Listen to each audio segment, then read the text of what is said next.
பார்த்துட்டு இருக்க அனைத்து நல்ல உள்ளங்களுக்கும் இந்த கலைஞனிய வணக்கம். நீங்க பார்த்துக்கிட்டு இருக்கிறது இன்னொரு சினிமா சேனல். வாங்க இன்னைக்கான வீடியோக்குள்ள போலாம்.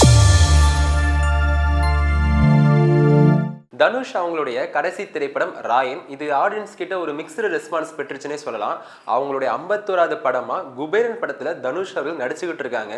இந்த படம் தமிழ், தெலுங்கு, ஹிந்தி இந்த 3 லாங்குவேஜ்லயுமே உருவாகிட்டு இருக்கு. நேத்தி விநாயகர் சதுர்த்தி ஸ்பெஷலா இந்த படத்தினுடைய போஸ்டர் ரிலீஸ் பண்ணிருக்காங்க. இந்த போஸ்டர்ல தனுஷ் அவர்கள் இருக்காங்க, நாகார்ஜுனா அவர்கள் இருக்காங்க. அது மட்டும் இல்லாம ஒரு பணம், நெருப்பு ரெண்டுமே எரியிற மாதிரியான ஒரு போஸ்டரா இருக்கு. தனுஷ் அவர்கள் மரியான்ல எப்படி அவங்க மாட்டிக்கிட்டோன்னா ஒரு லுக்ல இருப்பாரோ அது மாதிரி இந்த குபேரன் படத்துல ஒரு லுக்ல இருக்காருன்னே சொல்லலாம். இந்த குபேரா திரைப்படத்தினுடைய இயக்குனர் சேகர் கம்லா இவங்களுடைய ஒரு டேர்னிங் பாயிண்டான மூவியா ஃபிடா லவ் ஸ்டோரி அந்த படத்தை சொல்றாங்க. ஃபிடா லவ் ஸ்டோரியில நம்மளுடைய சாய் பல்லவி அவங்களும் வருண் தேஜ் அவங்களும் நடிச்சிருக்காங்க. இப்ப இந்த குபேரா திரைப்படத்துல நாகார்ஜுனா நடிச்சிருக்காங்க. அது மட்டும் இல்லாம ராஷ்மிகா மந்தனா நடிச்சிருக்காங்க. குபேரா திரைப்படத்தினுடைய இசையமைப்பாளர் தேவி ஸ்ரீ பிரசாத். தனுஷ் அவர்கள் ரீசெண்டா வாத்தி திரைப்படத்திலும் நடிச்சாங்க. அந்த படம் அவர் கிட்டத்தட்ட ஒரு ஹிட்டான படம்னே சொல்லலாம். அந்த படத்தினுடைய இயக்குனர் வெங்கி அவர்கள். தனுஷ் அவர்கள் பாலிவுட்ல நடிச்ச முதல் திரைப்படம் ராஞ்சனான்னு சொல்லலாம். அந்த படத்தினுடைய டைரக்டர் ஆனந்த் எல்ராய்.